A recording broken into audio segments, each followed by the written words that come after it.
Oh,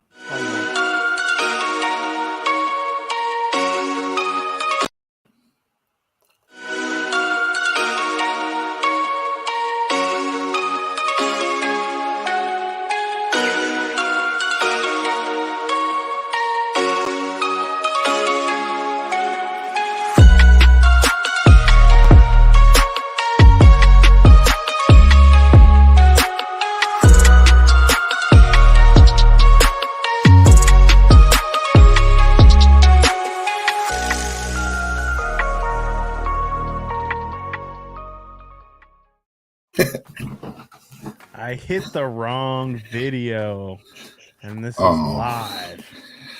Gotta love it. You're a human.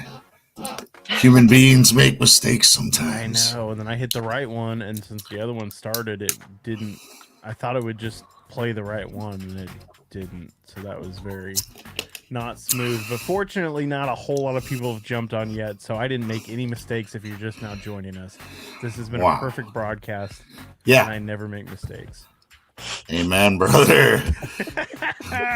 Yeah, right. Welcome, everybody, to Recovery Revolution Live. Tonight's special guest, we have Carlee Krichmar. Did I say that right? So close. Krichmar. Yeah. Krichmar. Krichmar. It's like Richmar with a K. Krichmar. Yeah. Got it. I'll never forget.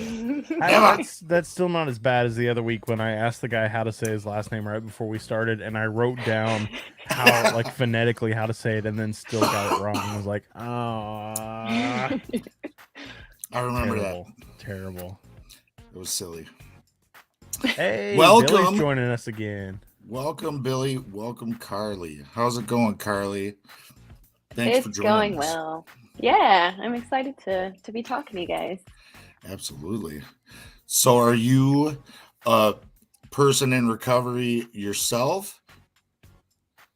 For mental health, I would say. And then my main, I was going to say attachment, but I guess association more so with addiction and substance use is my mom and my sister.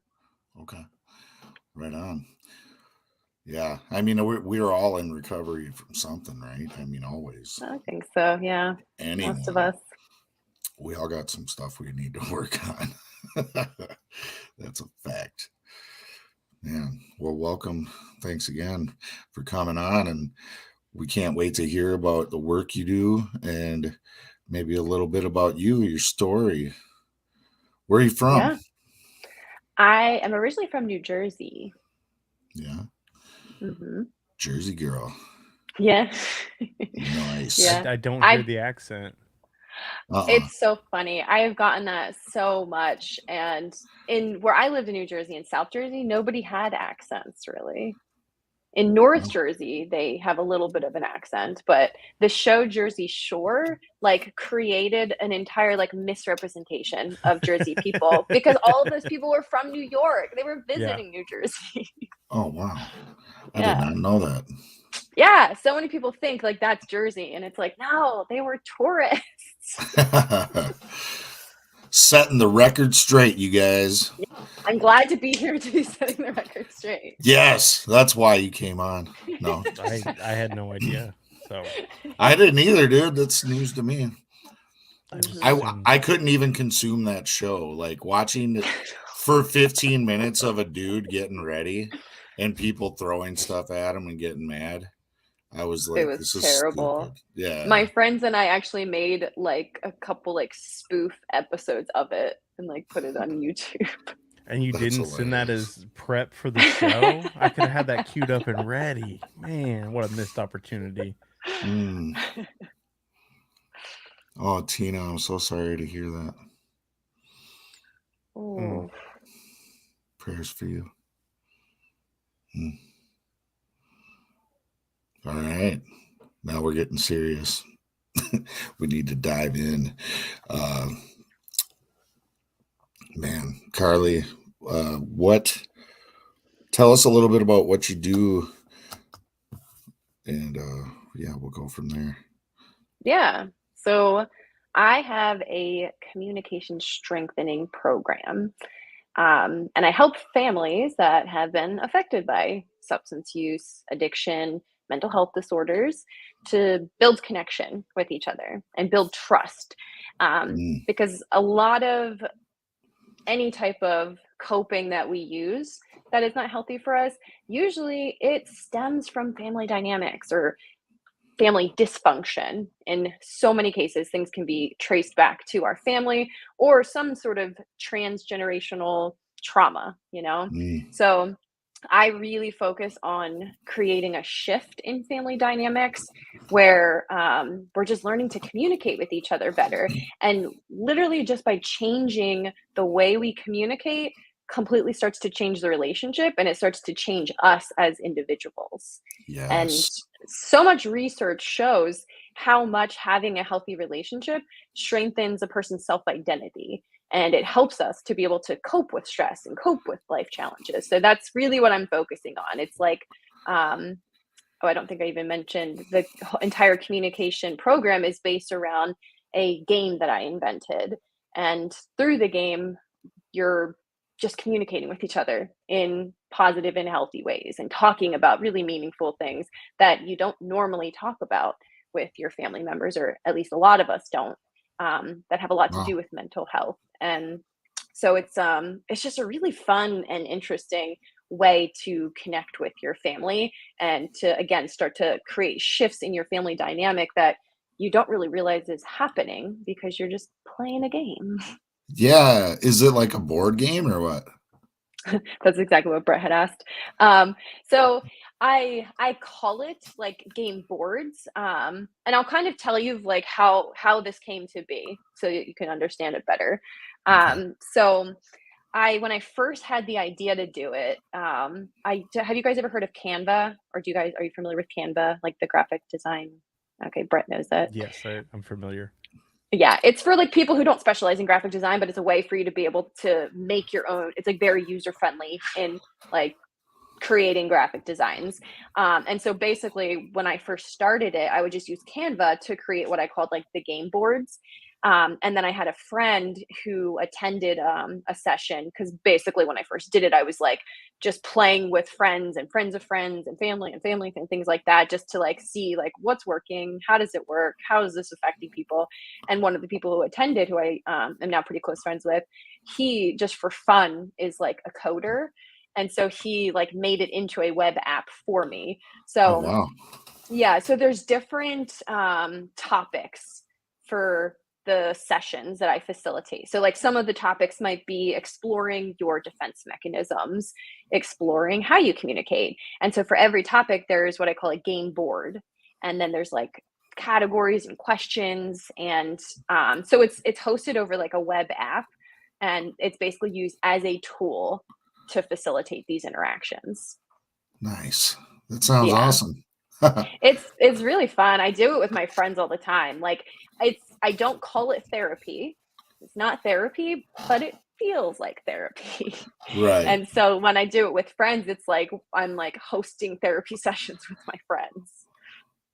But it's essentially like conversation starters and stuff. To It's very similar to like conversation starters, yeah, but there's like rules and stuff. So it's like a very structured and curated conversation, and it teaches people how to actively listen to one another, and it teaches you how to have more self-control where you're not interrupting people, or at least where you're noticing when you interrupt people, because one of the things when you interrupt, you get buzzed. oh, nice. Nice. Do you have any bells? We are big fans of the bell. Oh, I like that. I like the bell. Ooh, No, I don't have a bell. Version 2. yeah. No. I do. I like that a lot, actually. But the bell to me sounds like a reward, and then that buzzer sounds like a you messed up. Like, So it's funny because one of the elements of the game is if you have like a validating or supportive statement that you want to share with a person who's talking, you will like put your finger on your nose to indicate that. And I used to actually have a sound like that I would sound when someone had something positive that would be like ding. And it like made it even more reinforcing of like, this feels so good that I'm receiving, not only am I receiving a positive statement, but I'm getting this little noise too. Yeah. I like it. Hell yeah. It makes me think of The Office when Jim's trying to train Dwight that every time he makes the pin click sound that he gets a mint. Oh, I miss that show. We were literally just upstairs and my roommate was showing us this like parody video that her upper management at her company put together, and they had this like development, like all the employees from the whole nation got together for like a 3-day conference type thing. And it was like super painful to watch, though. It was horrible. But then she was like, wait, it gets really disturbing and weird. And then it never did. It just went, it cut to like some bloopers. And she was like, what the? They cut the video in half. And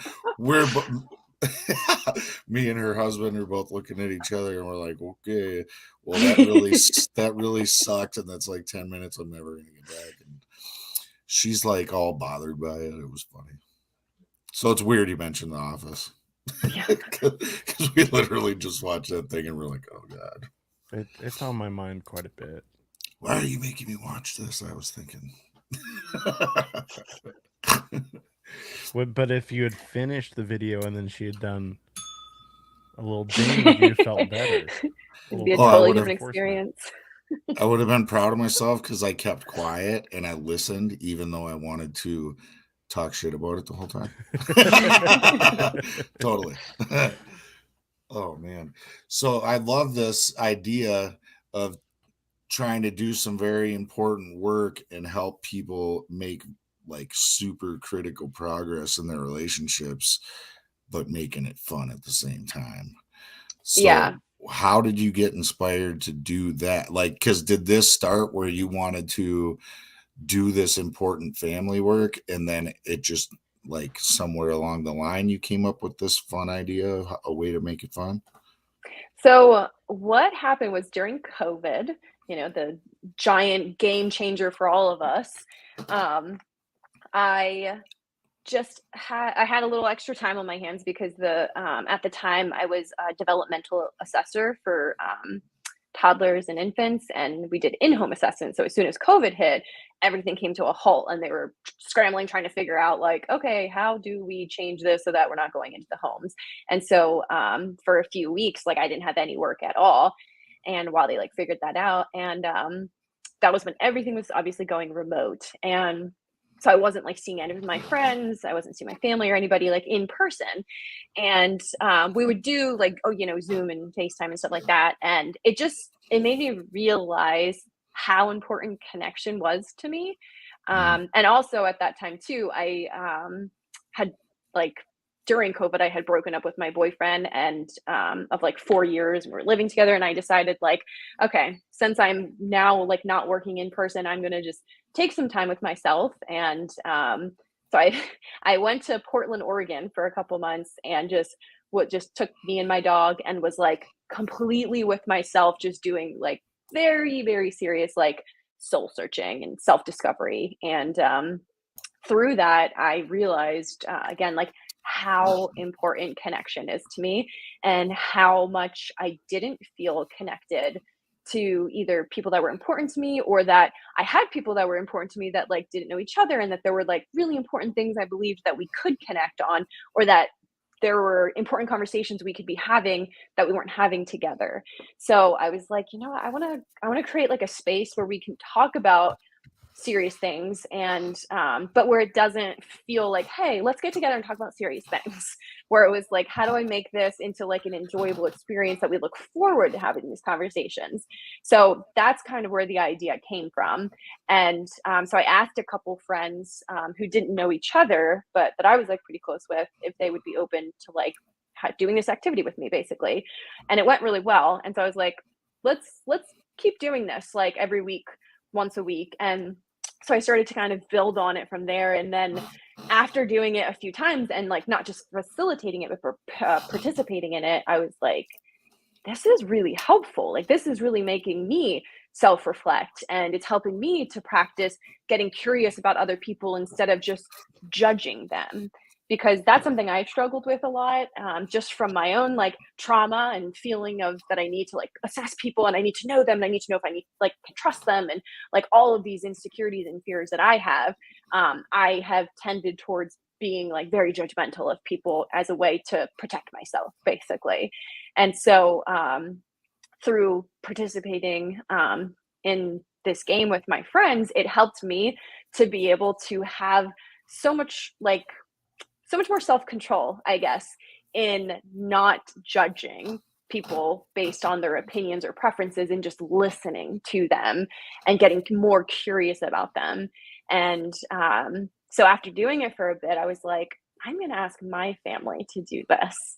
And when I tell you that my family, like, we're dysfunctional, like, we are like the epitome of dysfunctional family. Like, in any way a family could be dysfunctional, like that has been us.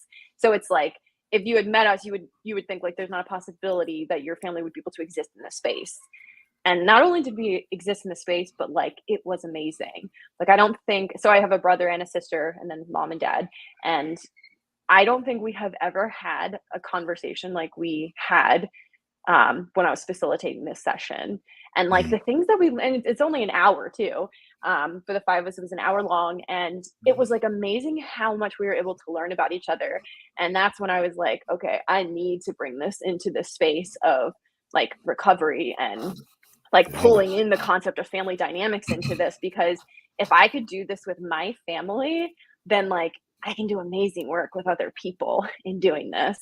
And so I also am doing it as a social skills group for an IOP here in San Diego, where I live.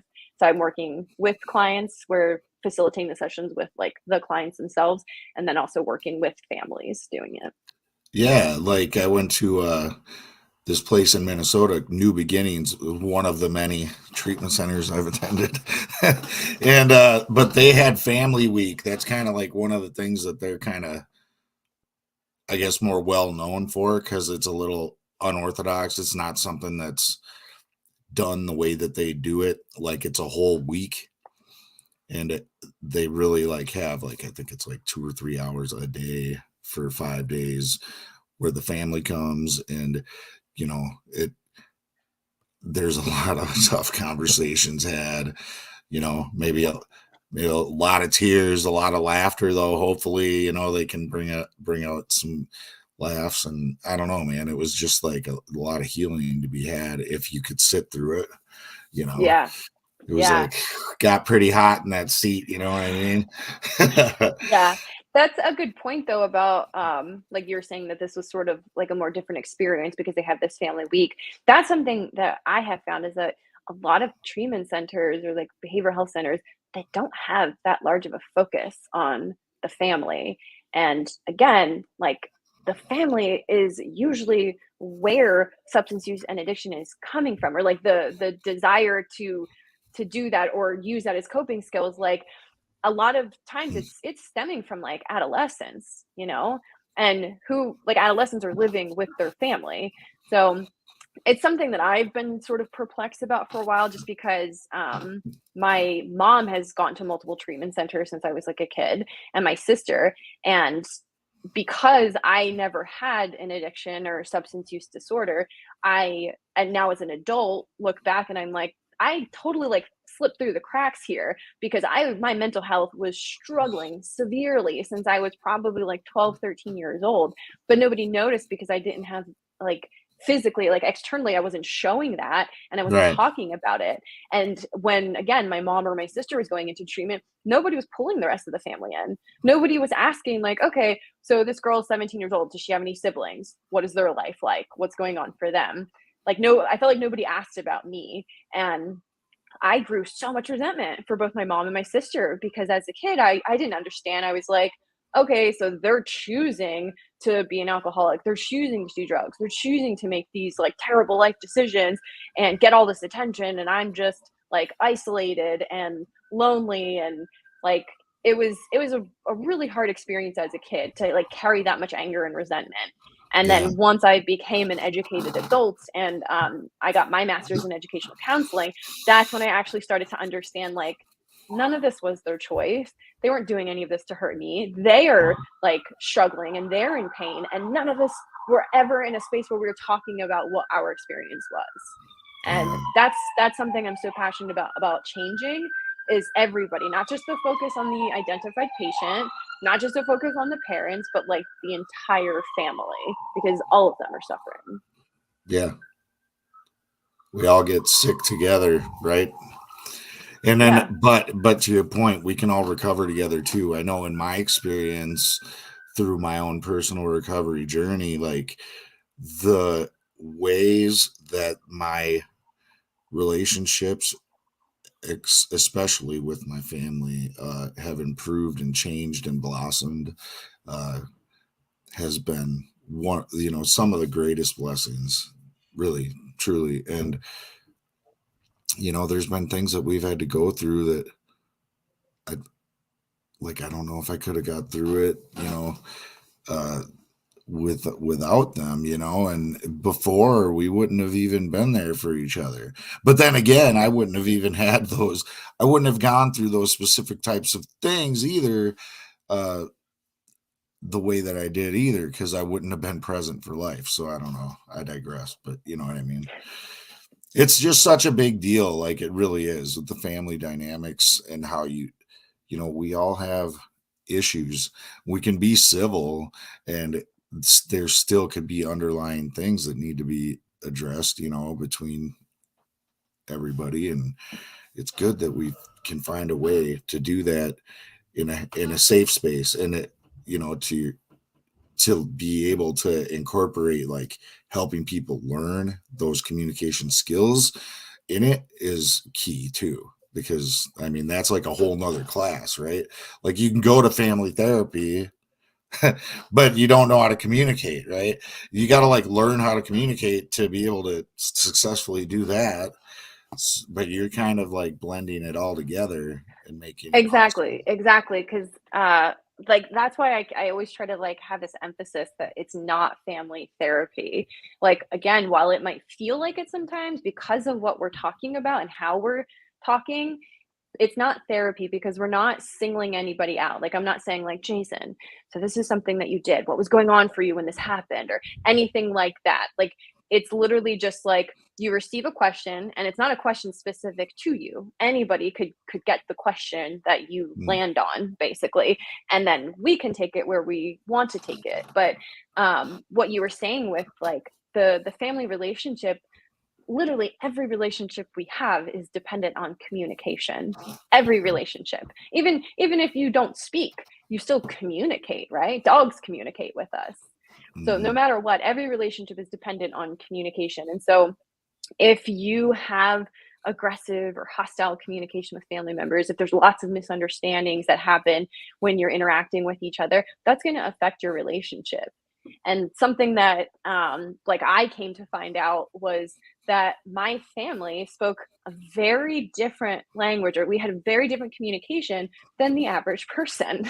So it's like when I would be around friends and their families who had more functioning families, I would be like, what's happening here? Like, what do you guys like? This is how you guys talk to each other? And then I would notice, like, when I would be more aggressive, when I didn't even know I was being aggressive, and someone would be like, like, would let me know. And I'm like, what are you talking about? Because, like, this is how me and my family communicate with each other. It was totally normal. Like, it was normal to all of us. So it's like a lot of families are like this, where you literally have to change your communication style. You need to change, like, reshape and restructure your entire like language with each other to be more healthy, to be more supportive of one another. And then that creates a more positive relationship. And again, with this game, you learn so much about each other, and you're building trust through that. So I could assume something about you based off of things that you've done in the past that I feel may have affected me, but I don't know what was going on for you. I just take it very personally, right? All I know is my own experience. So in the game, I'm learning about like what your thought process was, what the cognition was there. And because I'm learning about you, I feel like I have a better understanding of you, and I trust you. My trust in you is starting to strengthen because I have a better like idea of what to expect or how you've thought in the past. Does that make Yeah, sense? absolutely. Because I think a lot of times when we get in that conflict, you never get to the part where you can actually, have the floor and like explain your thought process or the waves of feelings that you experienced, because the damage is done right away with the knee-jerk reactions that you have, and then next thing you know, it's like we're just walking away from each other, right? Like Yeah, conversation's over and nothing's resolved.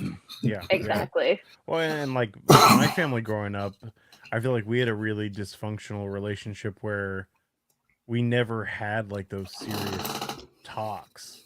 It was like any kind of like hard conversation was like behind closed doors, and everything else was just kind of like surface level, and it was just kind of it was strange, like like you were saying, like interacting with other families and seeing how they handled conflict and how they spoke to each other, and then even carrying that on into my adulthood, my marriage, like trying to navigate how to communicate in a more constructive way than like holding on to all your anger and resentment and not talking about things and then exploding basically. Yeah. Yeah. Yeah. And what you're describing, Brett, is a lot of like reteaching ourselves how to be, right?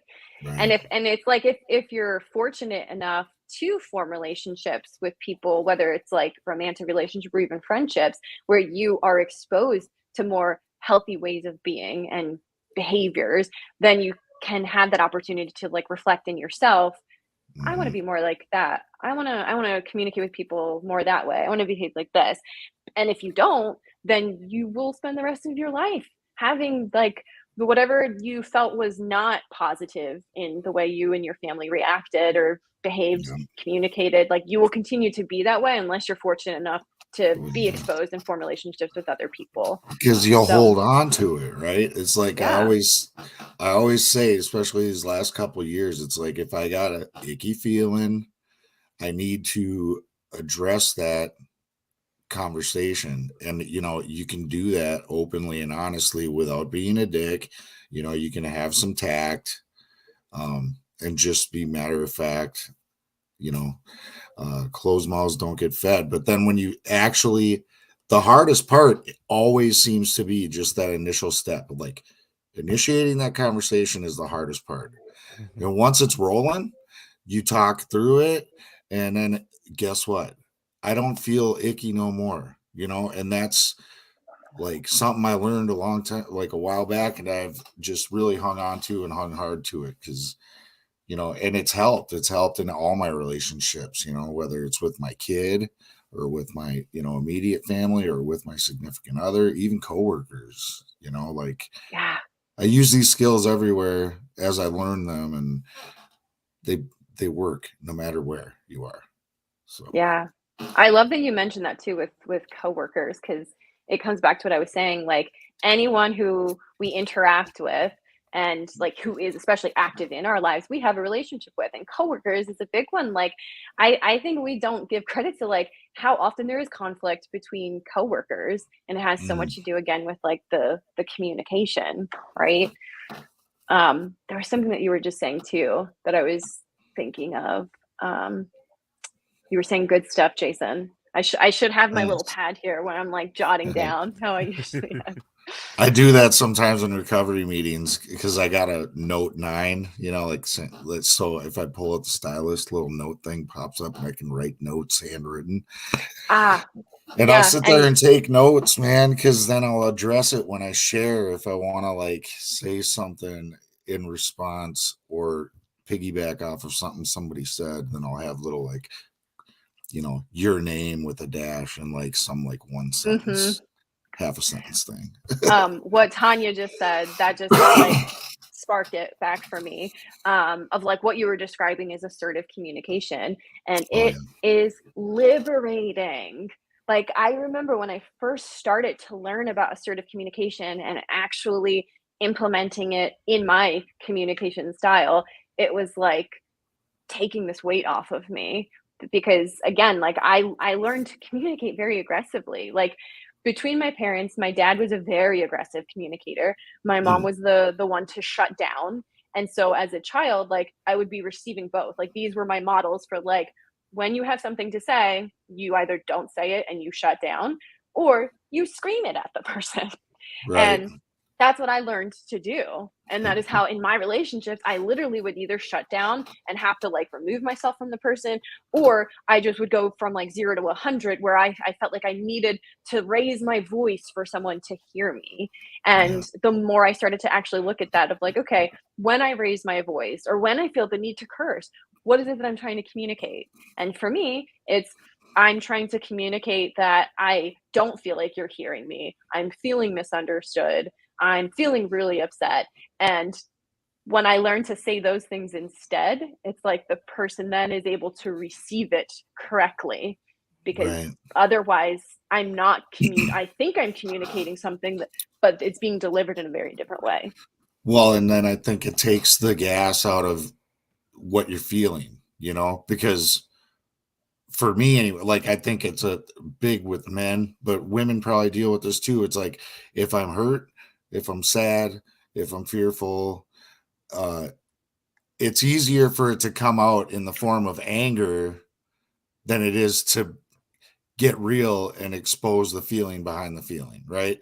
Like it's easier for me to get defensive or, you know, just aggressive, as opposed to being like, look, when you said that, that really hurt my feelings, you know, because I'm not a bitch, I'm just kidding. But you know what I mean, right?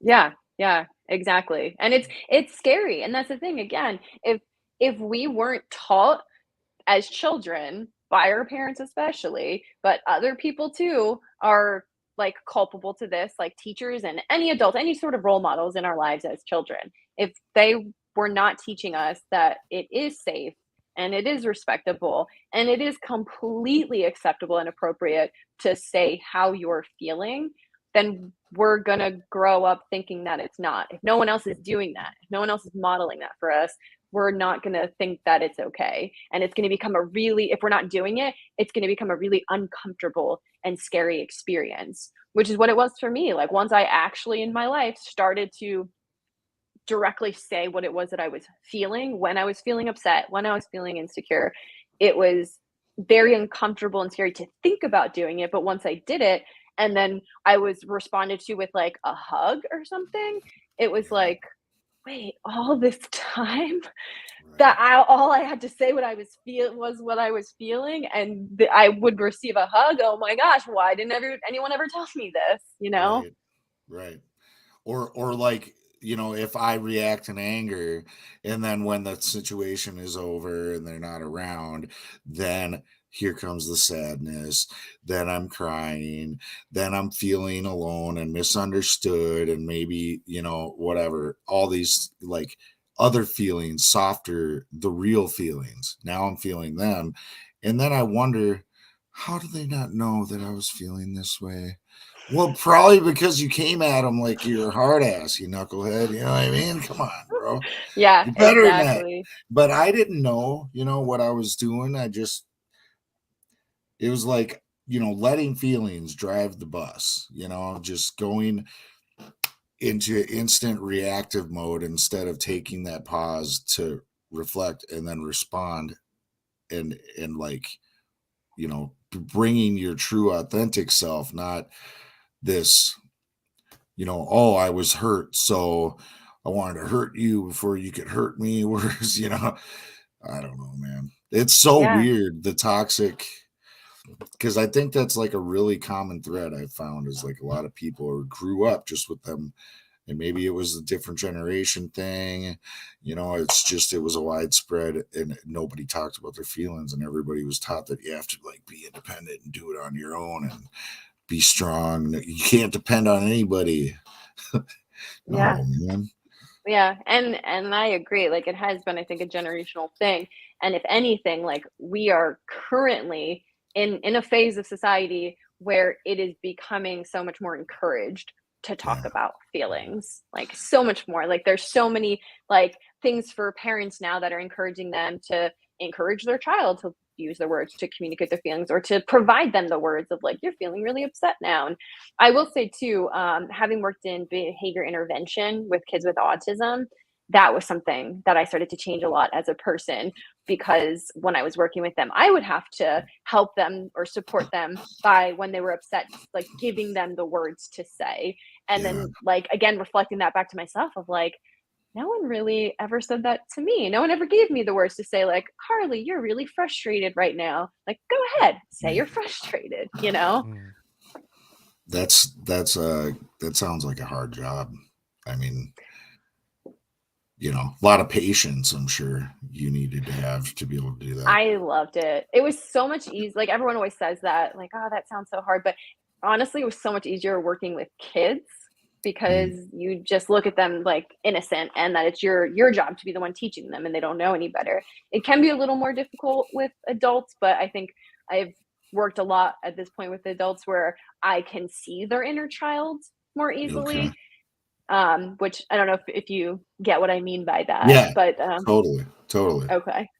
So yeah, and that's something that has actually helped me a lot, that I really try to bring into discussions with like clients and stuff during sessions, is the concept of the inner child, because for me that has been really helpful in my relationship with myself, and also relationships with other people. Or again, like when judgment does come up, and when I feel like I'm taking something offensive, or that the way a person is behaving, that I take it personally, I'll think like there's an inner child inside of them.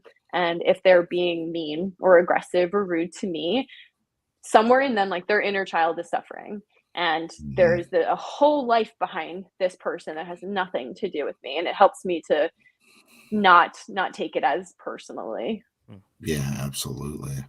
You know, I gotta say, you know, like I probably is a different approach, but I did some shadow work when I was in my first couple of years of recovery, and one of the exercises that we did, or that I was like kind of given as homework, was to like you know, spend time meditating and like getting in touch with my inner child, like to find it, and then to like sit with it and just be with it, and then to name it. And like I named mine JJ because that's what people called me when I was a kid. And you know, like to let that child know that like it's not their fault, or there was some stuff like that, but it was tremendously healing for me. And I have felt like ever since that I did those exercises, and really it changed the game for me, like, because I think there was a lot of things that were kind of weighing me down that I wasn't really aware of, because it was so compartmentalized in me and locked away for, you know, 30 plus years, right? So yeah, I think that you're onto something with that whole inner child thing is like huge. I was going to ask you, how do you feel, and if you could tell us a little bit about how your, you know, methodologies with this game, and the, you know, teaching the communication skills and all that. You said you've been doing it in the clinical setting with clients and their families. So how effective has that been? And could you talk a little bit about that? Yeah. So yeah, it's two very different experiences too, of facilitating sessions with clients in the IOP, and then doing it with families. Obviously, it's a very different experience, because with the clients in the IOP, it's more of teaching them how to connect with each other, and how to have more meaningful connecting conversations with people. And it's also giving them exposure to, like, again, what is okay to be talking about. And it's really amazing too, because I'll have clients that are like newer to the group, and they're like more like reserved and quiet and like brief in their answers or responses to things. And then once they're seeing other clients who have participated in this group for, you know, a few weeks or whatever, they tend to open up a lot more, which is something too that I'll see with the families. where like a family member who tends to be more reserved in their responses or a little more guarded, that the more that they're seeing their other family members expand upon their answers or be more elaborate in their answers, then they start to feel safer to be like, oh, I guess I can take up more space. Because that was a huge concept too, or component of the development of the game, was the thought of how much space we take up in a conversation or in interactions. And that could mean taking up a lot of space, or we might be a person who doesn't take up much space. And if we're a person who doesn't take up much space, why is that? Are we hiding something? Are we being more discreet about our feelings and experiences for a certain reason? Or are we more of an observer that we don't feel like we need, like, have much to add, right? So in the space, that's when you're given the space to actually think about those things and be more, because there's a maximum amount of time that you have to answer a question during the game.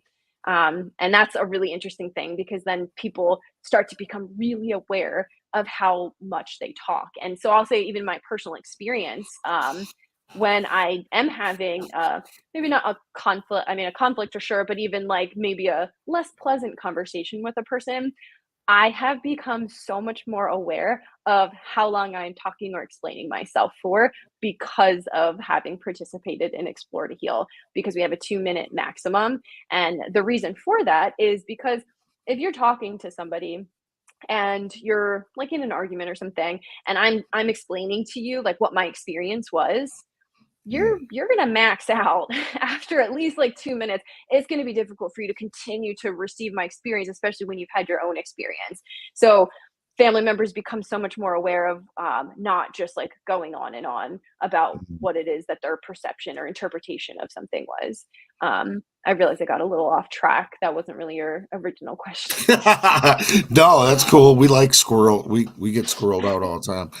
But no, you're right though. Like, some people tend to just drone on, and I noticed that the people that are really long-winded are essentially saying like the same thing over and over. You know what I mean? And it's like, what the heck? And then sometimes we need to stretch ourselves to create more space for quieter folks. That was a skill I really had to work on in the beginning of my recovery. Bad. So I can relate to that. But so you feel like what I had asked was like, how effective has it been? And would you want to tell us a little bit about that? Yeah. So one of the things that I do is I have family members take an initial survey. And this is like questions about basically to figure out what their baseline is, what they believe needs are in their family, or what are deficits in their family, communication barriers, any types of substance use disorder, addiction, mental health disorders that anyone is experiencing. And then what I'll do is, so every family that signs up for a program, they have an individualized family program. And that again is like the topic. So I'm like deciding from their surveys which topics would be the most helpful for them to explore with each other. And then every other week they'll get a survey that is basically checking in to figure out what is changing in your family dynamic, what is changing in the way you're communicating, what do you believe is changing in your interactions, what is your perception of how it's changing with your family members. So a lot of it is really trying to heighten your own self-awareness, that you're becoming more aware of how you are behaving, right? Whether or not you're noticing yourself refrain from interrupting somebody, whether or not you're noticing your family members interrupting you less, whether you're noticing yourself feel more comfortable asking questions or trying to support someone by asking them a question, or feeling more comfortable expressing yourself. So like those are the changes that we're really looking to see, is having so much to do with the communication. So coming back to also how I don't call it therapy, because what we're doing is working on communication. So every component of the game is communication based, but that has implications for your relationship. So like none of the questions directly like, do you feel like you trust your family more? But it's just getting to the heart of it, of whether or not you feel like trust is being built, if by having these conversations with your family members, if you feel more connected to them, if you're feeling safer, if you're more so starting to initiate these conversations, if you're finding your family members are starting to initiate these conversations. Yeah. No, it's awesome. Really. Sounds like it's one of them things where it's like just by getting people to engage in this game now by, naturally they're just going to be like kind of dabbling with practicing those things in their day to day, right? Yeah. Especially if they sat down with family that they could never have a healthy conversation or like adult conversation with, about Yeah. anything other than the weather or the song on the radio.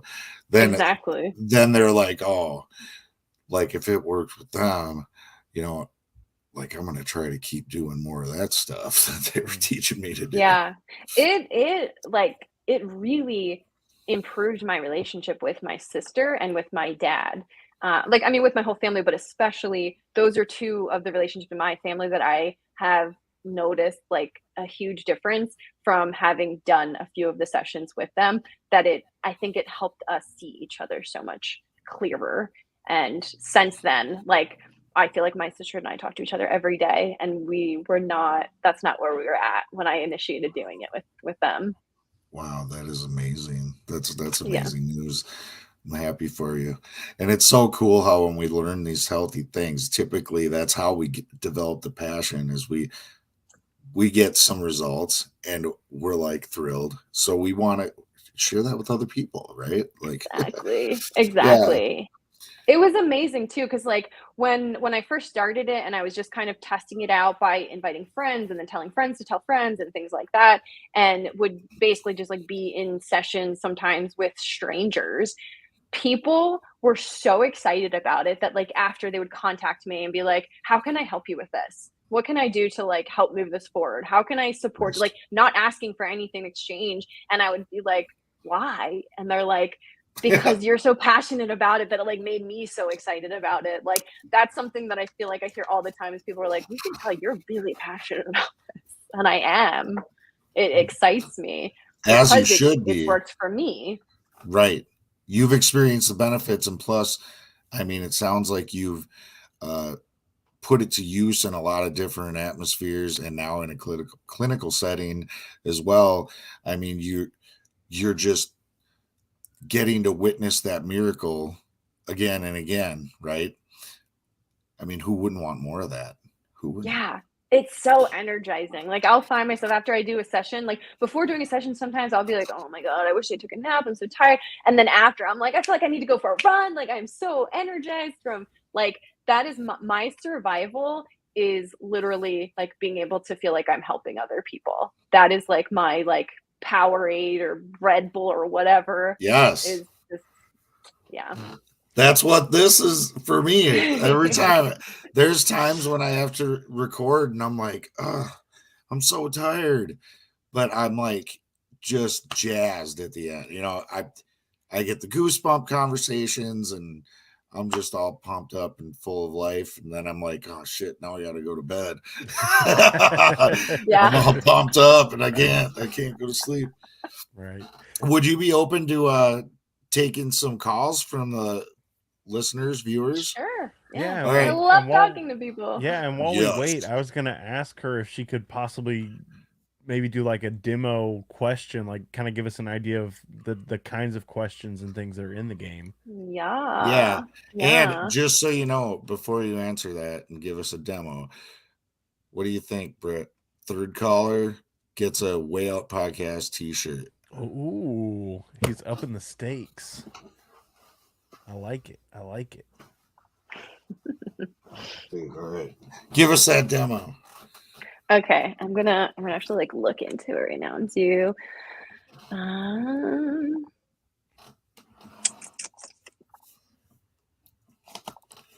actually I'll do one from my session earlier today. Ooh, that's a cool shirt. It says the Way Out Podcast. And then on the back, We cover out loud. Charlie Jason, the Way Out podcast. Very cool. and this thing's comfy. It's comfy. I was no slouch when I got these shirts. Okay, Brett, this question's going to be for you. You ready? Ooh, in the hot seat. All right, ready. and I'm also going to get your 2-minute timer ready. Ooh. You have your maximum of 2 minutes. Okay. Okay. Okay, Brett, how do you know when you have made a good decision? How do I know when I've made a good decision? That's a good question. That is a good question. And I'm on the spot. My time's probably already going. No, oh, sorry. The timer does not start until you start to answer it. So Okay, you're allotted okay. your self-reflection time, introspection. Wow, nice. It's encouraged. It's encouraged to ponder on it. Right. I think I know when I make a good decision. Most of the time, if I make a good decision, it has a positive impact on people around me. If I'm making a good decision, well, that's a hard question.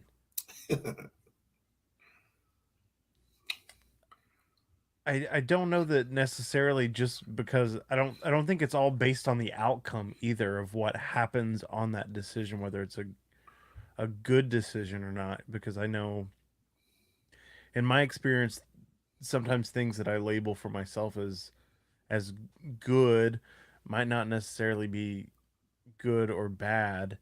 And that's something that I've learned in recovery, is just not to try not to put the good and bad labels on things. But how do I know when I've made a good decision? I guess my answer is if it has a positive impact on people around me, if I'm not harming people around me. Yeah, I guess that's my answer. Okay. Yeah. See, I got to get one now so I can ding you. One of the instructions in the game is when you're finished sharing, you say ultimate answer. So then we know you've completed, and that we're not gonna like interrupt or whatever. Kind of like the millionaire game where they're like, your final answer. Yeah, exactly. I do. I play ultimate frisbee pickup, so that's where I got ultimate answer from. Nice. Oh, I dig it. Okay, and so this would be the part where the other group members, who right now are us, would ask you a question, and we always come in peace with our questions. So my curious question for you, Brett, is: do you feel like it sounded like you reflect on your decisions to decide whether or not you felt like they were good or bad, or whether inherently they were neither? Do you feel like you consider your decisions now as much as you did in the past? Oh no, in the past I just went off of impulse and went off of whatever would benefit me the most. Right. And you have 2 minutes every time, just FYI. So you can feel free to share as much or as much or as little as you want. Mm-hmm. I think that's it. I think that's it. Ultimate answer. Ultimate answer. I like that. We always come in peace with our questions. I love that. That's so cool. No, I'm serious. Like I'm already digging this thing. I'm telling you too, like how you were saying earlier, like the skills that you're learning and that you're like using them. Like, and the thing is, because we are literally playing a game with like instructions of like, oh, when you have your question, you put up the peace sign. When you're finished, say ultimate answer. I have 2 minutes to answer. Like, because we're learning through gamification by doing it, and we're doing it consistently, it seeps so much more easily into your everyday interaction. So like I legitimately will sometimes, if I'm like in a more conflict situation, I will legit be like, and then my partner will be like, go ahead. Because they know the game. Because they know the game. They know the game. They love it. My friends and I, when we're like talking about something or talking about like a friend who's struggling something, we'll be like, should we explore to heal? Because that's the name of the game. Like, it's just become a thing where we like, it's incorporated into our lives now. But you still have to ask a question. Oh yeah. So, Brett. Just kidding. I don't know why I paused for dramatic effect. So you got to come in peace, dude. Come on. I do. I come in peace. Okay. I come in peace, my friend. Do you think that you consider others more than yourself when you make a decision now?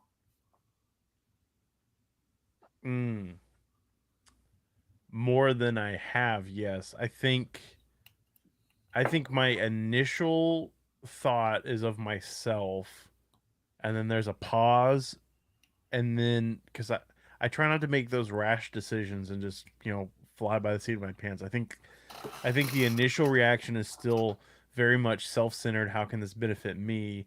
And then upon further reflection, then I'm able to step back and see the whole picture of how my decision impacts other people and how the decision of focusing on me might not be the best decision for everyone involved. And that's my ultimate answer. Ultimate answer. I love this. Okay. And then this is, I have a supportive or kind statement to share. Brett, I love how much you consider the impact your decisions have on other people, because that's not something that comes as easily to other people. And how you said that, like sometimes you'll try to have less focus on yourself and really think about how will this affect like people that I care about. Because that's not something that comes naturally to everyone to think about. So I really love how much you emphasize that. Yes. That's fun. What a cool game. I love it. So anybody out there calling in or what? Anybody got it? Nothing yet. The phone line has not made a peep, but this is only the second week we've done this, so it's still kind of a new thing. People gotta have questions that we haven't thought of, and that's one thing I love about the idea of doing the call-ins is just like the more voices that you can get in a conversation, the broader like the scope of it. Like you just can learn a lot more from different perspectives entering in. Also, I want to throw out there that this is a live show. So last week after the show ended, I think some people were rewatching after it was over, and I got quite a few calls. Oh, so you did? we only take calls during the live broadcast. If you call after the show's over, this is just a Google Voice number I have set up, and I put it back on Do Not Disturb when we're not using it. So if you call in after, you're going to get a generic voicemail. So just throwing that out there. That's hilarious. What you were just saying there, Jason, about like the questions from like callers and getting like things you even thought of. That's one of the like magical parts of this game too, is like when I ask my question, I'm just seeing through my personal window, right? When you ask your question, I'm able to not just see Brett's answer in a window into his mind, I'm able to see a window into your mind and where your mind goes in receiving that information. So like, it's like so many different windows are opening that you're getting to know a person through the questions they ask, through what support they might give, and through how they respond to questions. Absolutely. Yeah. Yeah. I'm really excited about it. I love it. Yeah. I'm like proud of you for coming up with such a unique idea. And I'm really, you're welcome. And I'm glad to hear that it's working good, and I'm super glad that Brett asked the question if you would model it for us a little bit, because then you can see that playful aspect of it coming out of you, as you're telling us and showing us how that works. The little hand gestures and stuff. I mean, it's cute, it's fun, it's playful, and it does it takes the edge off, the edge off of the weight of it all, exactly serious content that you're unpacking. And they're Yeah. open-ended questions. I mean, look at how hard you made Brett think. He was really thinking hard on that one. Yeah.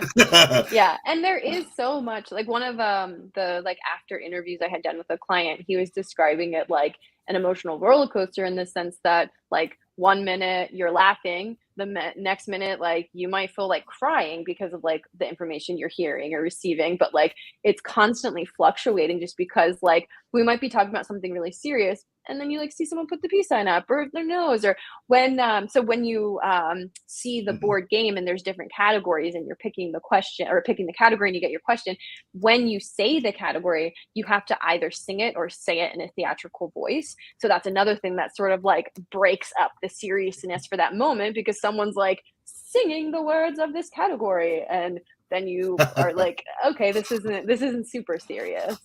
No, that's awesome. I like it. And don't think you're getting out of your question, Jason, by asking other questions.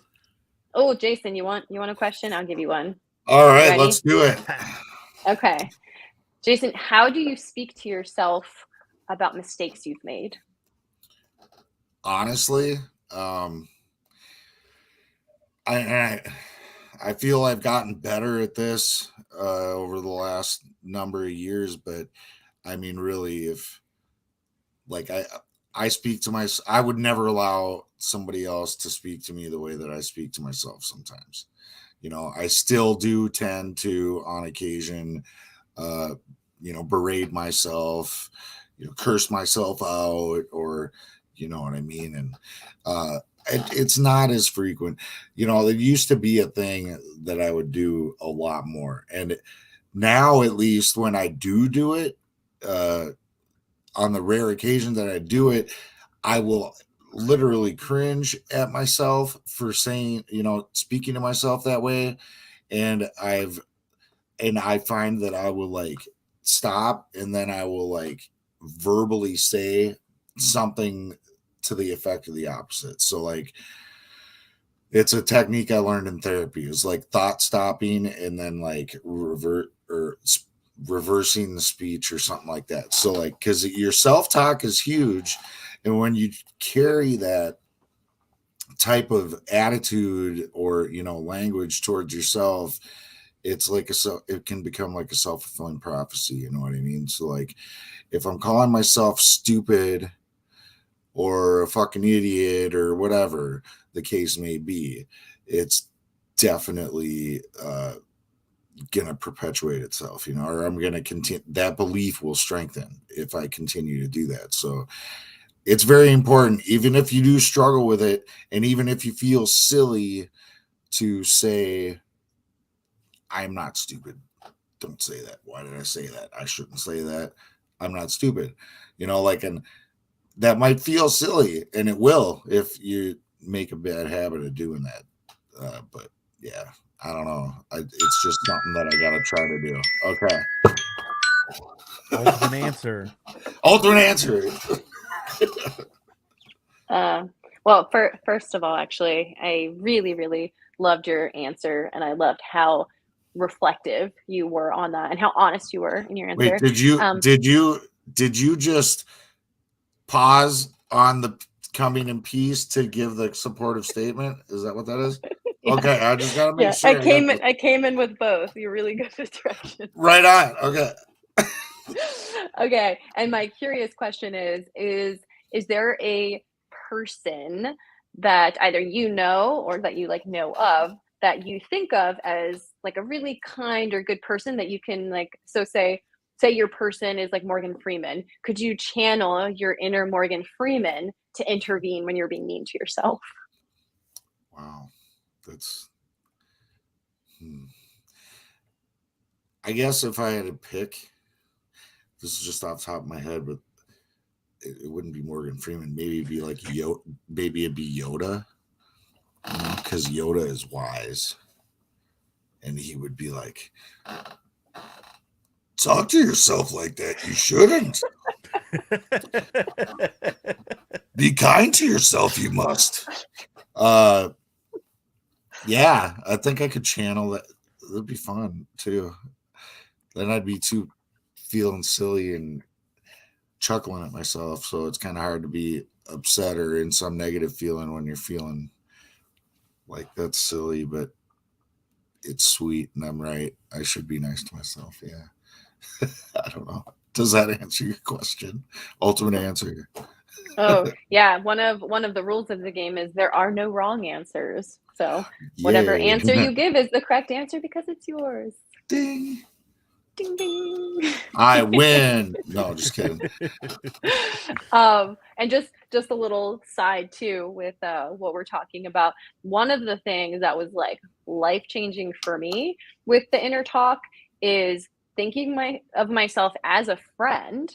And so when I say something like, "Oh, you idiot," I'll be like, "Don't talk about my friend like that." Yes. And I'll like even say it out loud, like, "Don't talk about my friend like that," to where like it has, I'm not exaggerating, like my negative inner talk has come to a halt because of that phrase. And I've That's like taught amazing. friends it, and like it's so cute. I'll be playing ultimate frisbee and like a person will be like, "Oh, I'm such an idiot, I'm the worst," and a friend will be like, "Don't talk about my friend like that," because I Yeah. like taught him the phrase. Well, it's funny you say that because I do the same thing to my girls. You know, my girlfriend and her daughter, she's 7, and my son, he's 10. I do that to them all the time. What you're saying, you know, Yeah, I gotta just do don't it to you. totally. Yeah. Or I'd say, you don't say that. You don't say that. Oh, Okay. Brett has his question I have my locked and question. loaded.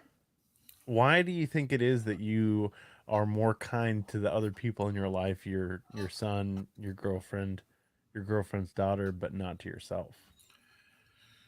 Oh, again, I'd like to reiterate that, this is not by any means a real, very like frequent or regular thing. And it used to be. It used to really be.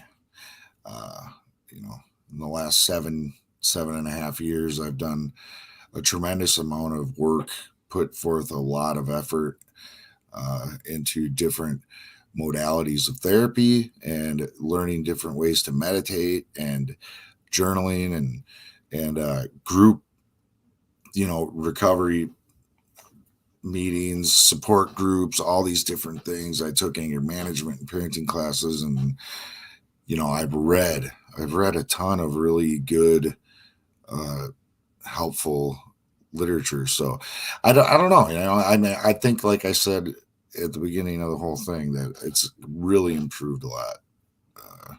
And when I do it, I cringe now and I tell myself, you don't say that.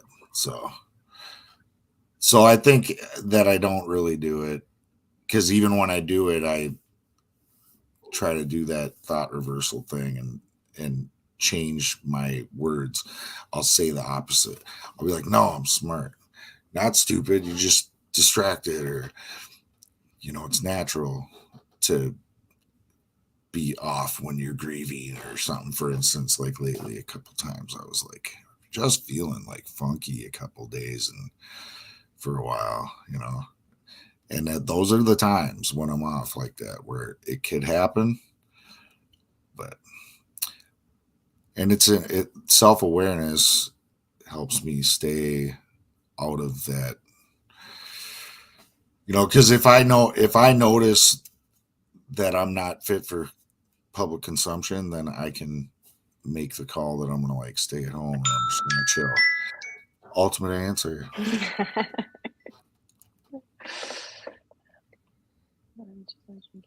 Defense mode. Every time my phone call, she gets mad. It feels like I'm attacking her. Yeah. That's, I think, one of the most common problems or barriers in the communication is when someone feels defensive. And I don't know what your tone is when you're saying this, but it just made me think of something that you were just saying of like when you're like saying something to yourself and just like becoming more aware of it. One of the things that was really important for me was noticing the tone of how I ask a question. Like, so with and I would like to get back to that question, Tanya, but this is something I did want to say too. Of like, if we did something and that we regret that decision or something. And we're like, why did I do that? Just changing the tone from why did I do that to why did I do that? Where you're getting curious about it instead of like blaming yourself or getting, down on yourself about it. Just Right. curiously asking yourself, why did I do that? And then it feels safer to actually like examine that of like, well, I guess this was what was happening for me. I was feeling like this when it happened. And kind of like what you were saying, like the state of mind that we're in, how regulated we are in a moment. Like that's what causes impulsivity, right? When we're not feeling as regulated, when we're not haven't had like a healthy meal, or if we haven't had enough sleep, like there's so many factors that can contribute to our decision making, right? So just literally being more curious about ourselves and noticing our tone of voice. Like when we say why, if you're like, why did you do this versus why did you do that? Because even asking questions by literally starting off with the word why can already create defense for people. So being careful with how we use the word why, I think, is important to remember. But coming back to what you were just saying, Tanya, that is really, really tough. Yeah. Oh, thank you for bringing that back up with your mother who's always drinking and always on the defense mode. Well, one thing I would definitely recommend is not attempting to have conversations with her when she is drinking, because it's not going to be productive. And if you're looking to do is connect with her and get a better understanding of her, what's going on for her, or explaining what's going on for you, if she is not sober, that is not going to come from that conversation. I would recommend initiating the conversation where you first ask her if she's open to having a conversation about, so you can explain your feelings to her, where she feels more in control of whether or not she's going to enter the conversation, right? Because as much as you may want to do this because it's going to be helpful for you and you want to help her also, if a person is not in a mental space to be able to do that, then that is when they, go into defense mode, and when we're not going to get the response or receptiveness that we're looking for. So yeah, all that to say, my biggest recommendation for anybody that's trying to have a conversation with a person who tends to go right into defense mode is by helping them feel safer by literally asking them, can we talk about this? And letting them know that you just want to understand them better, or you just want them to understand you better, and trying your best to be calm when you're saying and being genuine in your words, because there's so many reasons why your mom might be defensive. It could be because of experience that she has had with you. It could be experiences that she has had with her own family members that she holds on to in feeling like it's not safe to communicate. And if you're trying to tell her about your feelings, especially if they're feelings of how she has negatively affected you, that could be really difficult for her to hear, because she could feel very remorseful and regretful about it. So that's not an easy thing for someone to just receive as much as she might want to, because she loves you. She's your mom, right? So yeah, just trying your best to create safe spaces for people to talk to you. And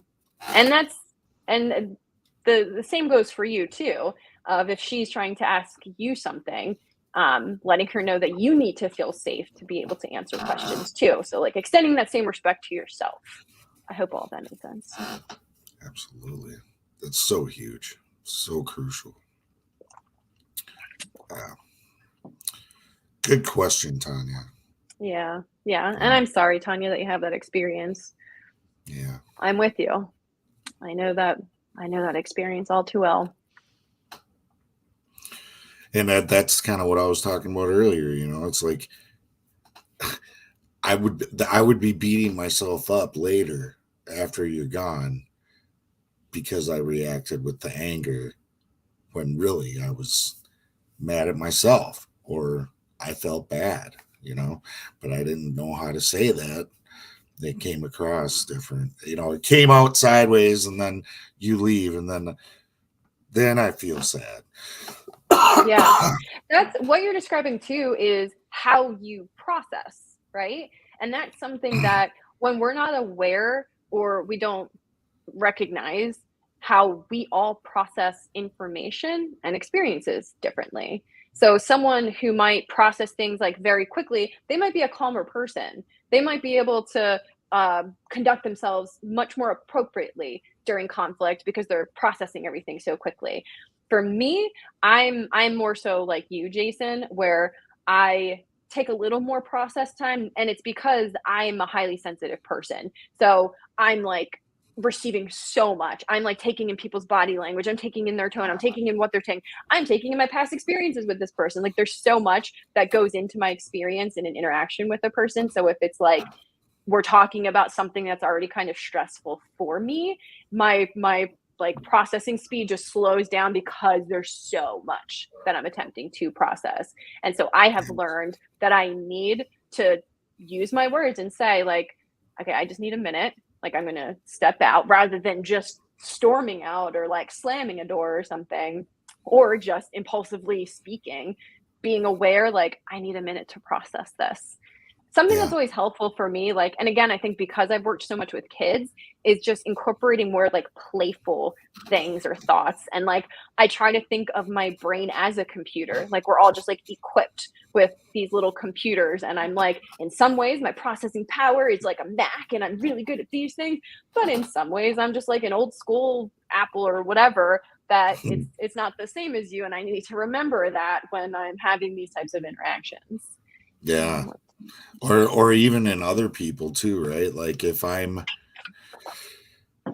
like I can recognize better now when other people are getting overwhelmed, and I can give them that space. Like I can honor that. I can be like, look, I can see that you're really overflowing right now. So and that you're kind of shutting down and you're becoming kind of feeling crazy. So I'm just going to let you be, but I would like to come back to it, you know, and be able to leave it at that and not let it bug me. Because before it would have bugged me and I would have took it personal that they didn't want to talk about it, right? Or handle it now, you know, because I want to handle it now, right? Mm-hmm.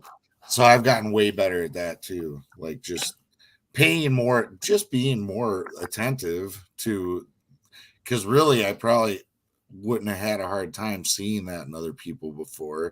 I just wasn't watching for it because I was listening, and I wasn't listening for it because I was sitting there thinking of what I was going to say and just waiting for my chance to come out and say it, right? Like in your face and take over the conversation, you know? Mm-hmm. Yeah. That's not a conversation. Exactly. Right. Exactly. There's a quote by who is it? Where it's like I'm gonna butcher it, but it's basically like the problem with communication is that so many people like mistaken themselves for having it. It's not how it goes, but it's basically saying like you people think that they're communicating, but they're not communicating. Like you might think you're having a conversation, but that's not a conversation. Yeah. Yep. Totally. I'll get it. I get the gist of what you're saying.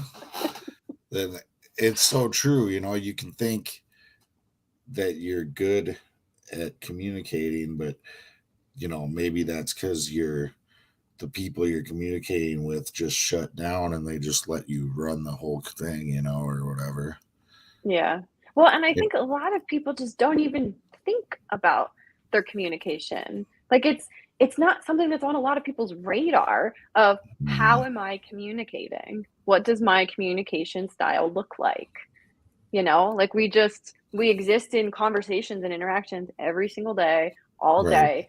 And most people I don't think are actually thinking about like how am I delivering my messages? Like I have one friend in particular, it's funny, he'll tell me about like interactions, especially at work that he has that like it's clear to me he doesn't realize like how aggressive he comes off. And so I'll try to just like ask him questions to like help him connect the dots of like, okay, you felt this way. How do you think this person received this when you said that? And it's because a lot of people like we can only see our own perspective, right? Mhm. We're not Right. mind readers, so we only know how we feel, and we won't know how other people feel unless we ask them, and unless we are reflecting in ourselves, like looking inward of, well, why may that person have responded to me that way? Or why did this person think that I meant this?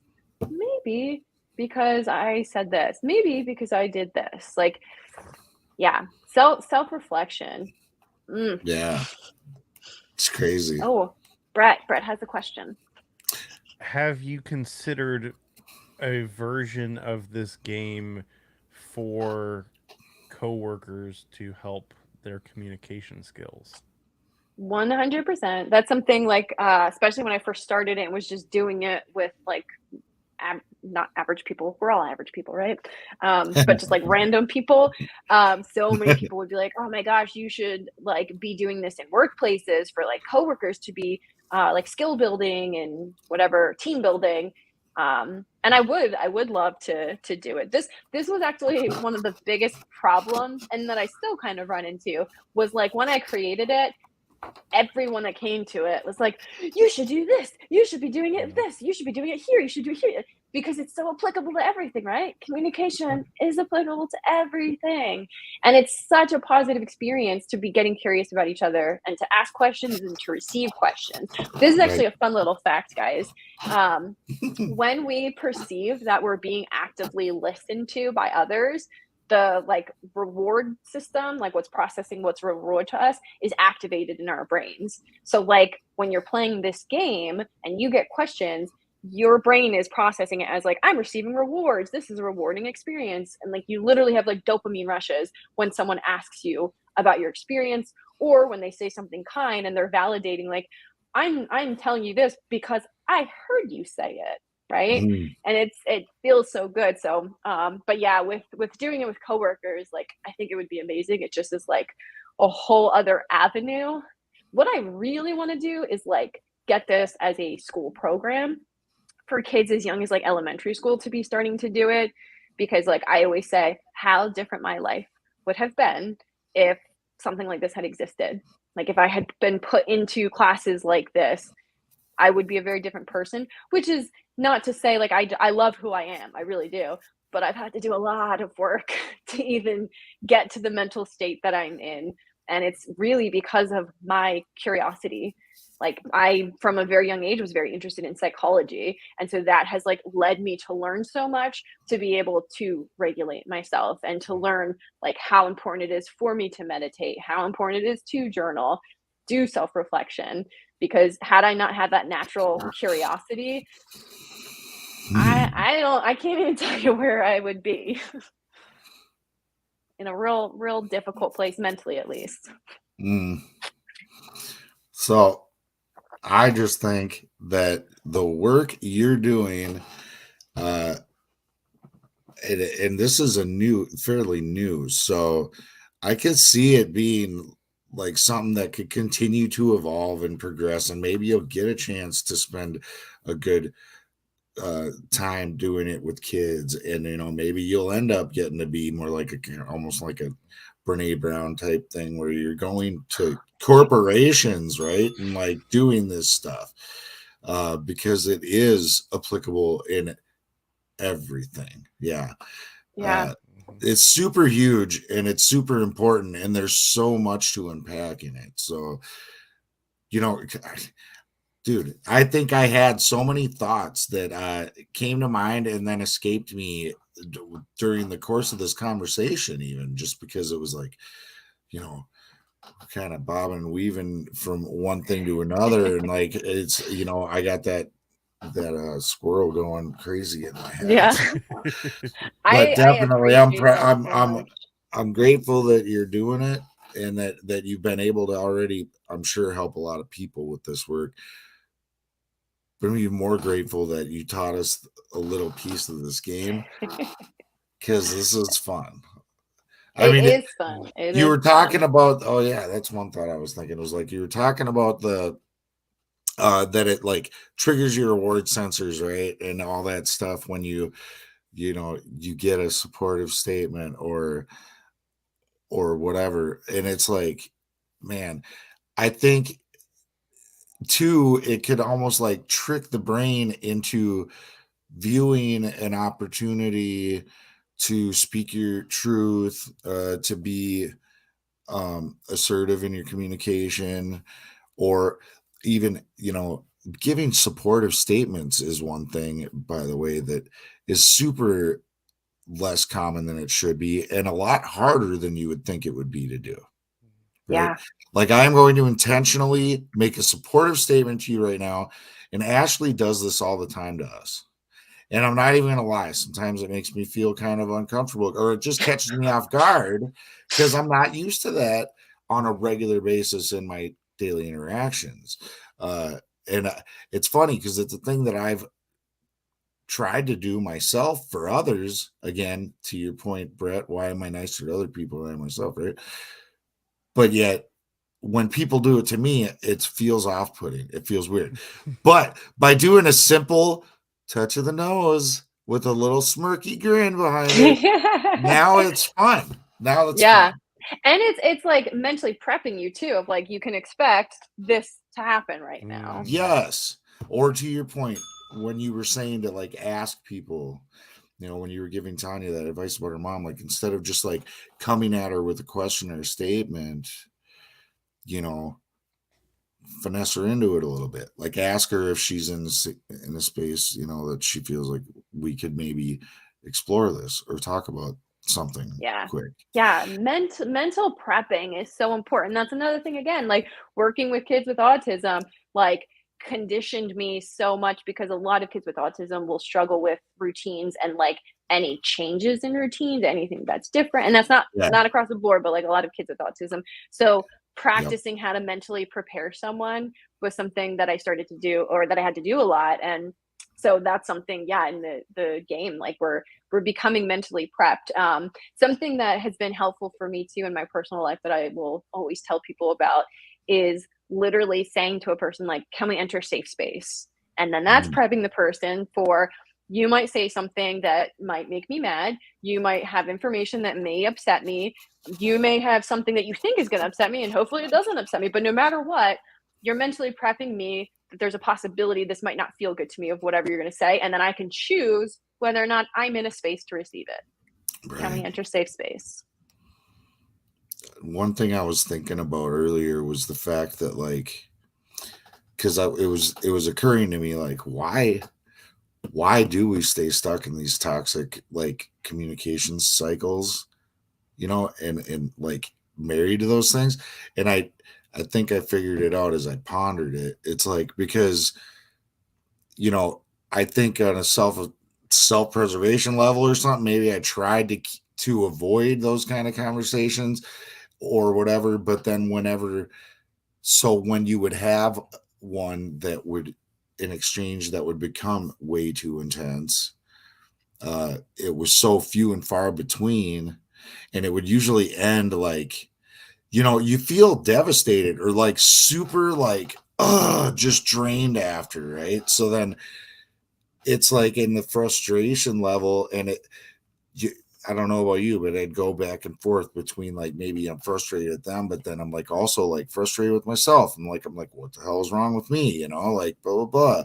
So it's just very draining experience that would then bring you back full circle to back in this survival mechanism where it's like, I'm just going to keep things like surfacey. I'm going to stuff things when they bug me.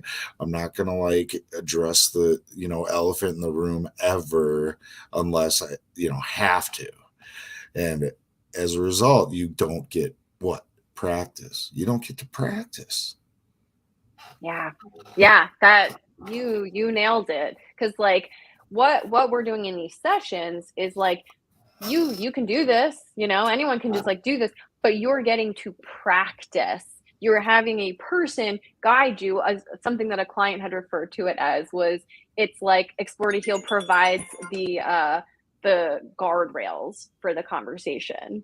Yes. So you're literally practicing taking turns speaking. You're practicing actively listening to one another. You're practicing trying to support each other through your active listening. So like, that's the thing too, like I'm like, for anyone that like this is available to anyone, you know, like you don't have to be a family that is affected by substance abuse or addiction.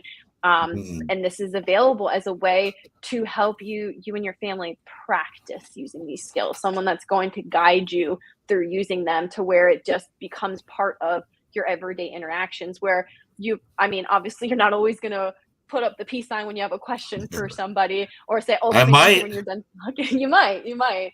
But no matter what, it is like becoming ingrained in your mind where you're thinking about like you're just naturally using these skills in your conversation where you're becoming more aware of like, how long have I been talking for? Or oh, this person just shared like really personal information. Is there anything I can ask them to help them explore that more or to let them know I'm truly listening to what you're saying rather than like, not to say like nodding your head or just saying like, oh, that sucks isn't good. Like that's obviously really helpful, but like there is so much power in asking people questions. Yeah. Curious questions, genuinely curious questions. That's so cool. Just all the different skills that you're combining, you know, that are really important skills to learn and to be able to do it in a way that makes it kind of fun and feel safer. You know, to your point, like with the guardrails or the bumpers, you know, I think of like when you go bowling The with bowling the bumpers. Yeah. Yeah. It's just, it's really awesome. Yeah. I'm impressed. It was really difficult too. Like when I made it, like literally like creating my website and stuff, I'm like, how do I even begin to describe what I'm doing? Because there's so many things that I'm doing. And like in that process, I would literally just do interviews with people of like, what did you feel was happening during a session? What skills did you feel like you were using? And it was amazing too, because like obviously there was lots of overlapping experiences or like characteristics of the experiences, but then a lot of people would say things where I'm like, oh, I didn't even like think that could be something a person would be getting. And so like that's actually been one of the challenges that I have found in even like marketing this is that like it's really hard to talk about it or describe it without having an hour and a half conversation about it. I don't know, because you could do it just like bullet points. You know what I mean? All right, go. Like, you know, learn communication skills, learn listening skills, learn how to give supportive statements, learn how to ask curious questions, learn how to hold safe space. You know, just like bullet points. You're hired. And then people will be like, oh damn, I gotta get this game because I suck at all that. And then it'll be like, oh yeah, you know, a month down the road, I'm like really good at communicating now, and it's all because of this sweet game. Oh, Brett has I don't remember what the buzzer was for now. It's for when you go over 2 minutes, isn't it? I think it's been multifunctional during this game. I feel like you've done it a few times for when someone said something that seemed like empowering or powerful or like that's. Oh, so it's similar to the bell. Wait, what sound were you talking about? I was talking about the buzzer. Your buzzer. The buzzer. The buzzer is if somebody is interrupting someone. Yeah. Which it's funny too. I would say for the most part, I don't have to buzz people. Like it's very rare that I have to buzz people. It almost just acts as like a threat or something of like, if you do this, you're gonna hear this sound, and then people are like, I don't want to hear that sound. I don't want to be the one to get buzzed. So they just like don't really interrupt. But if anything, it more so happens with like the clients and the IOP rather than the family members. But it does happen with family members sometimes. I hate using the buzz. Well, it is funny because it's like it's like tricking people into like not taking over the conversation, you know, like you got a time limit now, and if you go over it, you're getting buzzed. If you interrupt somebody, you're getting buzzed. Like you don't have the floor right now, they have the floor, and they have 2 full minutes, so you have to shut up for 2 minutes, you know, like, or you're getting buzzed. Yeah, it's funny too because like originally there was not, when I first created, there was not a time limit to how long you can give an answer for. And one of my friends who had attended the session like loved it and everything. And then the next time she attended a session, the timer had been implemented, and she is like the epitome of extroverted person. And so like afterwards, when I was asking her about her experience, she was like, I don't know if I had as much fun as the first time. And I was just thinking to myself, like, yeah, because there was like a max about how long you could talk for. That's funny. Yeah. She probably wasn't even like really aware of it either. Like it was I highly doubt that she was aware of it. Like and that's on the a thing too, subconscious level. Like I don't know why I didn't like it. Yeah, I don't know why, but yeah, it's because she didn't get to take up as much space. And that's the thing. And like, that's, I feel like, especially when I first started doing it with like people that I knew, people that were like much quieter loved this game because they felt uncomfortable, like, you know, being brought into the space or choosing to come into the space and being like, okay, I have to talk out loud, I have to answer like personal questions. But then they were the ones that like would be like, when are we going to do it again? Because they felt so good to be able to feel safe expressing themselves, knowing that they were asked to talk for 2 minutes every time, rather than them having to like choose to initiate, you know, they're giving this responses.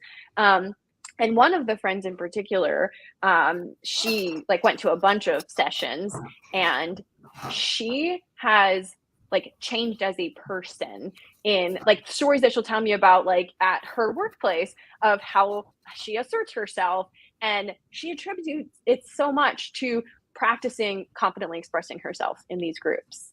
Like some people have I've sat in on a Toastmasters. You guys are familiar with Toastmasters?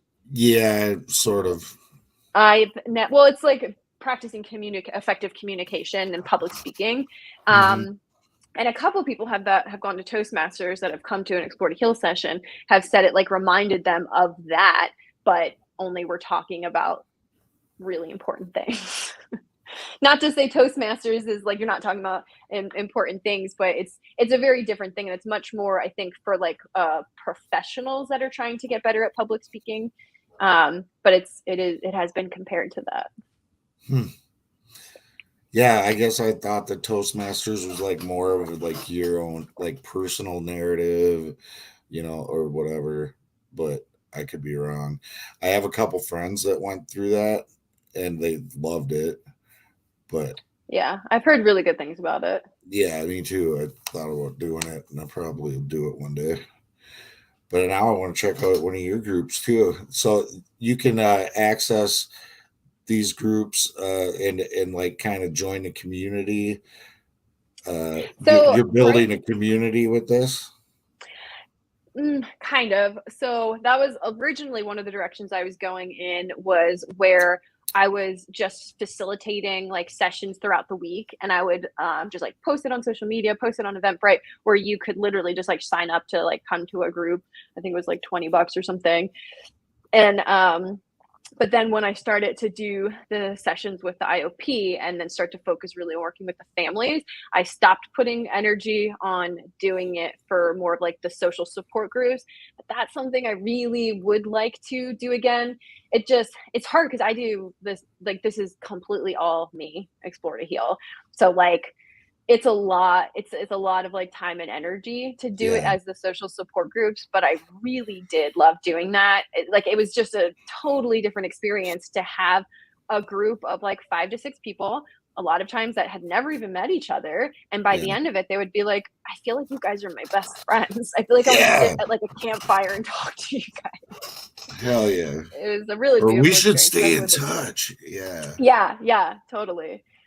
So right now it's not like that. I feel like there's not a possibility I won't come back to that. But right now it's you can sign up for an 8-week program where you're having 8 sessions once a week, or over the course of 8 weeks you'll have 1 session. That's awesome. And you can only do so much, right? It's like there's only so much of me to go around, and if I don't take time for me, then I'm not really bringing the best version of myself to the table. Exactly. So I can't do it. Yeah. Like nobody I think I might have to get a bell now. I love the bell. Every time you do it, my brain is like, yay. Yes. Dude, it's true. I'm gonna have to get a bell. When I first came on to start helping with this show, I was like completely felt lost and out of the loop when he was hitting stuff. Well, now we have new stuff to throw in there. So next week when Ashley's back, we're gonna be throwing peace signs and touching our noses, and she's gonna be lost. She will. She'll Unless be like, I don't get unless she watches. We need to give her the heads up to watch this episode. Watch, as she's about preparation. to comment. Watch, she'll be like, I'm watching. I'm here. I feel like if she was here, she would have already been in the comments. Though. Yeah, I she feel like she's would've. probably taking a nap since she doesn't feel well. Right. But she's gonna be out of the loop if she doesn't. Oh, we're the only viewers. It's Recovery Revolution Facebook and the Well, YouTube. I've found that it's not always accurate on the number count either, because Elsie and I have done some experiments, and I don't think that the viewer numbers are accurate. But the majority of people watch after we're not live as well. Hence why my phone blew up last week after. Hi, Tanya. Tanya's here. Hey. Man, so I guess nobody wants a shirt. I'll have to give it away next time. Or think up a cool idea for like a way to give it away next time, Brett. I'm the worst at coming up with ideas of how to do giveaways. JR usually handles the giveaway side of things. He's the mastermind. But he's probably like windsurfing or doing yoga or something cool. Doing yoga in a tree. Yeah. Yeah. Didn't he ask like a question and had people answering it in the chat or something? Oh, yeah. He's come up with all kinds of creative ways to give stuff away. Weird. He's just a good idea maker guy. Good idea maker. Yeah, he's a real idea guy. That's his official title now. I'm like, dude, I've been up since like 4:30. Don't judge me. I like your suggestion for name. Yeah. I love idea maker. Ding. I knew it. I knew it was coming. Okay. Well, man, I love the idea of this. I'm definitely going to check out your website. It's exploretoheal.com, you guys, in case you missed it. There it is. Yeah. See? It's right. Oh, wait. It's over there. Dude, it's horrible. It's backwards every time I want to do that. I'm like, wait. Yeah. I'm like, all right, here's my trick that I figured out to point better. I'm gonna let you in on. I look at my screen and I remember how my room is laid out where I'm recording, and I remember that the sign's over here, so I know how to point that way if I want to go that way. And I'm like my window's over here, my mirror is over here. Wow, you're smart. Also, fun. Explore to Heal on Instagram. Yeah, with my Instagram, I've started to use it as a I call it the anxious avoidant interpreter. Are you guys familiar with attachment styles? Oh, that's attachment style. That's my jam. But we all have an attachment style, and there's 4 main ones, and one of them is anxious avoidant. It's a real difficult one, and that's the one that I have. So we can be very, very misunderstood people. So I've started to make little videos of showing examples of like what that looks like and the internal versus external experience of the anxious avoidant. So yeah, at Explore to Heal, check out the interpretation. Very cool. I'm gonna have to check it out. See, I can learn about stuff and then I'll forget about it. So that's why I like to stay engaged in these types of conversations and just always learning again and again, because I got a quick forgetter and I need to be reminded of this stuff. Me too. I have a very fast forgetter. Yeah. A very slow learner. Yeah. With things that I'm really interested in, I just like retain it all. But anything that I'm not super interested in, it's much more difficult for me to remember. I always tell people I'm like a wealth of worthless information. Like I have So a you're good at ton of. trivia? No, I mean maybe depends on I guess what type of trivia it would be. What kind of trivia are you good at? I'm just if I had to guess, maybe like I might be pretty good at music trivia or like stoner movie trivia. Like drug movie trivia for sure, because I like watched all those movies like a million times, all the cool ones anyway. I don't know. Yeah, maybe like movies. Okay, trivia question number 1, Jason. Oh shit. What musician was deported from Japan in the 1980s for possession of marijuana? I just googled a random list of music. He was trivia. deported. It says deported. David Lee Roth.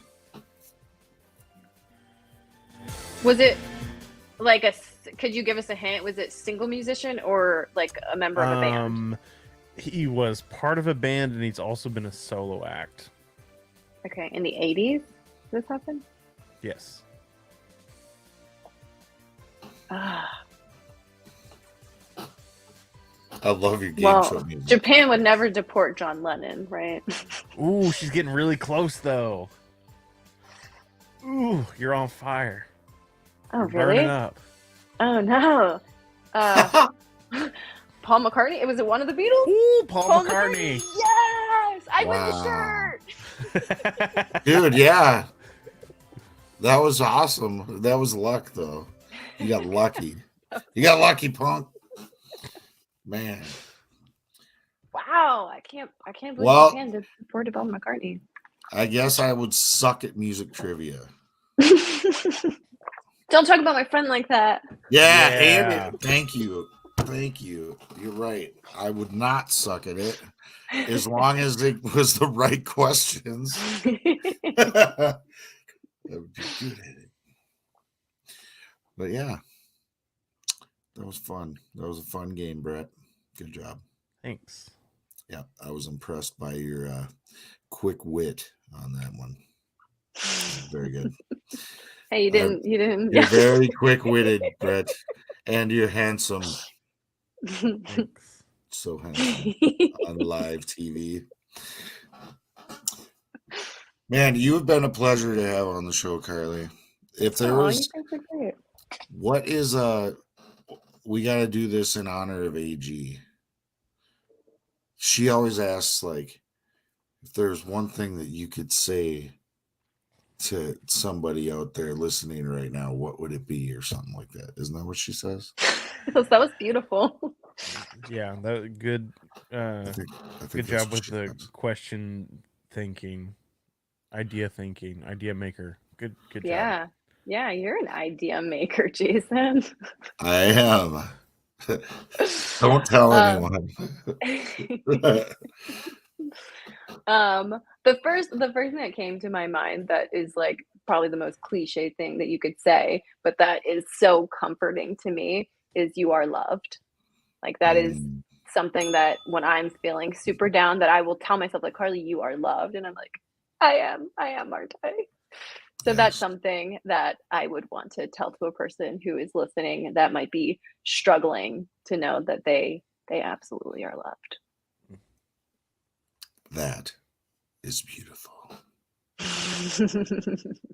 And me and Brett love you. Well, yeah. We love you. I love you guys. Thank you are loved. Coming on. Yeah, absolutely. Yeah, this has been a blast. This is great. Thank you guys so much. You bet. And tell everyone about Explore to Heal. Yeah, I will definitely share it on my socials. I'm going to be like, you guys got to check this out. We only played one round, and it wasn't even a full round. We didn't even. Yeah.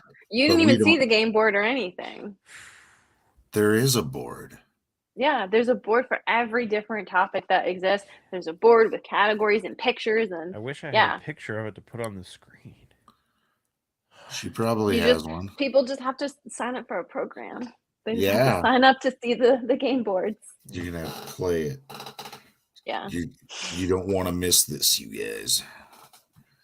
I would totally be down though to like do a legit game with you guys if you wanted to. Like not tonight, but like in life. You guys Yes. can Brett, bring your wife, Jason, bring your girlfriend. Let's do it. I'd love Yes. to. I would love it. I would love to see you crack Sarah out of her shell a little bit. She talks my ear off, but she's so shy around other people. That sounds like my wife too. She's super shy around other people. I think you guys might be surprised. It's a magical space where people are like, I can't believe how much I like divulged. Yes. That's awesome. That is awesome. Yes. Go check it out. ExploreToHeal.com. Do it now. Do it now. It's on the chopper. Should I go through our closing little bit? Yeah, I'm trying to carry you, man, right now. Well, I'm sorry that I'm not the best at your cues. I'm not the. Don't you understand? Just kidding. You're doing great. Thanks. You're doing a great job today. Thank Very you. good. All right. Well, if you guys are watching us on YouTube, please be sure to subscribe to the YouTube channel. Turn on your notifications so you know when we go live, which if you guys haven't figured out the pattern yet, it's every Thursday night. If you guys would like to send us a voice message, because I do not check the voicemail for the call-in number, you can do so at the address on your screen and leave up to a 3-minute message that we can play on the show. Hey, Jason, you have a podcast, don't you, sir? I do. It's called The Way Out Podcast. Oh, look at that sweet logo. We have 313 episodes as we speak right now. And we also have a playlist on Spotify. It's called The Way Out Playlist. It's a curated list of all the songs that represent recovery to our distinguished guests, or distinguished, not extinguished, distinguished guests. It's a great blessing to be a part of it. Check it out. Yeah, and then I also have my own podcast, a little solo podcast. Not quite to 313 just yet. I released episode 130 yesterday. So check out Recovery Survey as well for a little bit more bite-sized episodes. Mine are usually in the 30 to 45 minute range, so check that out as well. And if you guys like the show, but maybe you don't have time to watch the full video, that sort of thing, search for Recovery Revolution Live on your favorite podcast player, and you can find the entire library of the audio version of this show. We've been doing this for just a little over a year, so there's 54, 55 episodes. I'm not sure of the exact number available, so be sure to check that out. And remember, guys, I guess I messed that up. See, I'm just messing everything up. Your sign-off. My sign-off is just getting sloppy, man. I need to eat dinner and sleep. But Carlee, thank you for coming on the show tonight. We really do appreciate you coming on, and thank you for everybody that tuned in live and that's going to watch this later after we're off the air. Thank you guys, and remember, progress, not perfection.